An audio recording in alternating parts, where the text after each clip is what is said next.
कोई अच्छा लगे तो। महेश्वर में देखा उसे। मैरून रंग की चंदेरी साड़ी पहनी हुई थी, जिस पर सुनहरी बिंदिया थी और किनारी जरी बॉर्डर की थी। बहुत ही प्यारी साड़ी थी। असल में साड़ी की ही वजह से मेरा ध्यान उस पर गया था। मैंने एक दुकान से ही निकलते देखा था उसे। मन हुआ कि पूछूं कि कहाँ से ली है साड़ी, चंदेरी से या महेश्वर से ही। यहाँ भी बहुत सारी दुकानें हैं। माँ के लिए एक साड़ी खरीदना चाहता था मैं। इंदौर राज्य के अंतिम शासक महाराजा यशवंतराव होलकर के इकलौते पुत्र युवराज रिचर्ड ने रेवा सोसाइटी नामक एक संस्था का निर्माण किया था, जो आज भी महेश्वर किले में ही महेश्वरी साड़ी बनाती है। साड़ियाँ बनते मैं कल देख भी आया था। मैं हूँ घुमक्कड़ी प्राणी और मध्य प्रदेश के कई स्थानों का भ्रमण कर चुका हूँ। नहीं नहीं, यूं ही मस्त मौला टाइप या गैर जिम्मेदार इंसान नहीं हूँ। मेरी अपनी स्टार्टअप कंपनी है और वह काफी हद तक स्थापित भी हो चुकी है। संभालने के लिए लोग हैं जिनसे मैं वीडियो कॉल के जरिए हमेशा संपर्क में रहता हूँ। घूमने का कीड़ा है मेरे अंदर, यह कह सकता हूँ। 29 साल का हो गया हूँ पर अभी तक कुंवारा हूँ। और इस बात को लेकर मेरे घर वाले, खासकर माँ, हमेशा परेशान रहती है और मुझे किसी न किसी बहाने इस बात के लिए सुनाती भी रहती है। कुछ रिश्ते उन्होंने देखे भी थे मेरे लिए, लेकिन कोई ऐसी लड़की नहीं मिली जिसे देख सारे वाद्य एक साथ कोई मीठी सी धुन छेड़ दे दिल के अंदर। 2 वर्ष स्टार्टअप के लिए फंडिंग ढूंढने में निकल गए और अब बिजनेस को बनाए रखने के लिए मैं व्यस्त रहता हूँ। हाँ, घूमने के लिए जरूर समय निकाल लेता हूँ, महीने 2 महीने में एक बार। और तब भी माँ सुनाए बगैर नहीं रहती कि शादी हो गई होती तो अकेले घूमने के बजाय बीवी के साथ जाता। वह भी क्या यहाँ घूमने आई है? मन में सवाल आया। लेकिन मैं क्यों इतना व्याकुल हो रहा हूँ यह जानने के लिए। हो सकता है वह यहीं रहती हो। मैंने अपना सिर झटका और अहिल्या देवी फोर्ट देखने के बाद नर्मदा घाट चला गया बोट राइड के लिए। शाम गहरा रही थी। क्षितिज पर धीरे धीरे ढलते सूरज का अक्स नर्मदा नदी के पानी पर किसी लहराती रोशनी की तरह पड़ रहा था।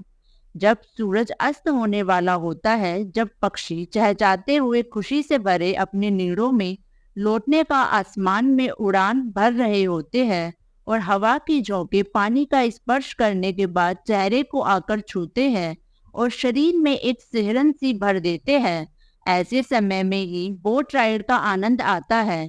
और सचमुच मैं उस समय अपनी सुध-बुध खो रहा था। सृष्टि के उस नायाब पल को महसूस करने के लिए आंखें बंद करने ही वाला था कि मैरून रंग की साड़ी का पल्लू मुझे लहराता दिखा। हाँ, वही थी। सबसे आगे बैठी थी बोट में। मैं उसे देखने के लिए कभी आगे होता कभी पीछे। नहीं, साथ तो कोई नहीं लग रहा उसके इस समय भी। यानी अकेली ही है। हो सकता है मेरी तरह सोलो ट्रैवलर हो। न जाने क्यों मेरा मन उसके बारे में जानना चाहता था। इतनी बेचैनी तो इससे पहले कभी नहीं हुई थी किसी लड़की के बारे में जानने की। मेरे पास खुद को देने के लिए कोई जवाब नहीं था। यही उम्र होगी, कोई 26-27 साल। सांवली रंगत, साधारण नैननक्श पर गजब का आकर्षण। माँ देखती तो जरूर कहती, क्या अच्छा दिखा है रे तुझे इसमें, नीरज जो यूं पगला रहा है। एकदम मामूली सी है और तू चेहरा एकदम गोरा चिट्टा, गटे हुए शरीर और लंबा कद का नौजवान। इसकी तो कद काठी भी ऐसी नहीं जिस पर रश्क किया जा सके। माँ को तो खैर उसके अंदर कोई कमी दिखती नहीं और उनके लिए तो उससे सुंदर कोई है ही नहीं और लायक भी। मुझे लग रहा था जैसे मैं उसकी ओर खिंचा जा रहा हूँ। क्यों? बताया तो कोई जवाब नहीं है मेरे पास। न जान न पहचान न कोई संवाद, यहाँ तक कि उसका मुझ पर ध्यान तक नहीं गया होगा। भीतर चल रही उथल पुथल को शांत करने के लिए मन हुआ कि उठकर आगे चला जाऊं और किसी बहाने से उससे बात करूं। लेकिन तब तक नाव में बैठा हुआ गाइड महेश्वर का इतिहास बताने लगा। कुछ पल बाद हम किनारे पर पहुंच गए थे और क्या देखना चाहिए इसके बारे में गाइड से पूछ ही रहा था कि इतने में वह न जाने कहाँ गायब हो गई। मैं तेजी से आगे बढ़ा तो दूर से उसका पल्लू ही दिखा जो हवा में लहरा रहा था। पता नहीं फिर मुलाकात होगी या नहीं, यह सोचता हुआ मैं होटल लौट आया। रात भर सपने में उसका गोलाकार चेहरा और बालों की लट ही घूमती रही, जिन्हें बार बार पीछे धकेलने की जैसे उसे आदत थी। सुबह जलेश्वर मंदिर के लिए निकला। जलेश्वर मंदिर भगवान शिव को समर्पित पहाड़ी पर स्थित है। यहाँ से महेश्वर नदी और नर्मदा नदी का भी संगम देखा जा सकता है। नर्मदा नदी के किनारे एक छोटे से रास्ते होते हुए मैं अपनी सोच में मग्न चल रहा था। मन में उसी का ख्याल बसा हुआ था। तभी किसी की सुरीली आवाज सुन पीछे मुड़कर देखा तो दिल की धड़कनों ने एक मीठी संगति देना शुरू कर दी। वही थी, एक बच्चा जो स्कूल जा रहा था उसी से बात कर रही थी। फिर पर्स में से टॉफियां निकालकर उसकी हथेलियों में भर दी। आज उसने नीले रंग की कुर्ती और टाइट पैंट पहनी हुई थी। ऊपर से प्रिंटेड स्टोल डाला हुआ था जो हवा से लहरा रहा था। साड़ी में जितनी अच्छी लग रही थी उतनी ही यह ड्रेस में भी उस पर फब रही थी। चलते चलते वह बिल्कुल मेरे करीब आ गई थी। अरे, आप तो वही है ना जो कल बोट राइड में थे।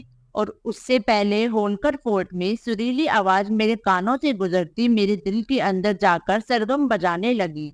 जल तरंग कहीं आसपास बसता महसूस हुआ, यानी इसका ध्यान गया था मुझ पर।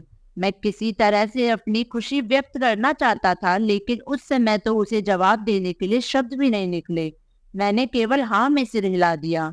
छोटा शहर है लेकिन खूबसूरत है। शुक्र है उसने बातों का सिलसिला कायम रखा। रास्ता इतना सकरा था कि वह मेरे करीब चल रही थी। अब मेरे लिए तो खुद पर काबू रखना ही मुश्किल हो रहा था। उसकी बात तो यह तो समझ आ गया कि वह यहाँ नहीं रहती है। घूमने आई है क्या? मैंने पूछ ही लिया। आई तो काम के सिलसिले में हूँ, पर इस बहाने घूमना भी हो जाता है। वह मुस्कुराई। सामने पत्थर आने की वजह से उसका पाँव मुड़ा तो उसने मेरी कलाई थाम ली। यह एक सहज प्रतिक्रिया थी। चलते चलते गिरने लगे तो हम साथ वाले का हाथ पकड़ ही लेते हैं, पर मेरे लिए उसका वह स्पर्श किसी फूल की मखमली पंखुड़ियां छू जाने जैसा था। सांसों में खुशबू सी घुलने लगी। अचानक मुझे जवाब मिल गया था कि मैं क्यों व्याकुल था उसके बारे में जानने के लिए। कुछ एहसास जाग गए थे। प्रेम, प्यार, इश्क या किसी का अच्छा लगना, कोई पसंद आ जाना, कुछ भी कहा जा सकता है। सॉरी, कह उसने हाथ हटा लिया। देहरादून में मेरा बुटीक है। जगह जगह से साड़ियाँ और ड्रेस मटेरियल खरीद कर ले जाती हूँ और बेचती हूँ। साड़ियाँ ज्यादा, क्योंकि मुझे खुद उन्हें पहनना अच्छा लगता है। साड़ी का लहराता पल्लू उड़ान भरने जैसी फीलिंग देता है और मैं खुले आकाश में उड़ना चाहती हूँ। मैं कहना चाहता था कि तुम साड़ी में गजब लगती हो। मेरी बातें गूढ़ लग रही होगी। कभी कभी मेरे अंदर की संवेदनशीलता मुझे दार्शनिक बना देती है। पति को टाइम नहीं मिलता, इसलिए अकेली ही यहाँ वहां जाती हूँ। मेरी उड़ान पर रोक नहीं लगाते वह। बातों बातों में जलेश्वर मंदिर भी आ गया। कहते हुए वह तेज कदम रखते हुए आगे बढ़ गई। मैं उसे जाता देखता रहा। कुछ देर के लिए कदम जड़ हो गए। वह शादीशुदा है। मैं धीरे धीरे चलने लगा। जल तरंग अभी भी आसपास बज रहा था। कोई अच्छा लगे तो क्या किया जा सकता है। उसका स्टोल पल्लू की तरह लहराता हुआ मुझे दिख रहा था। धन्यवाद।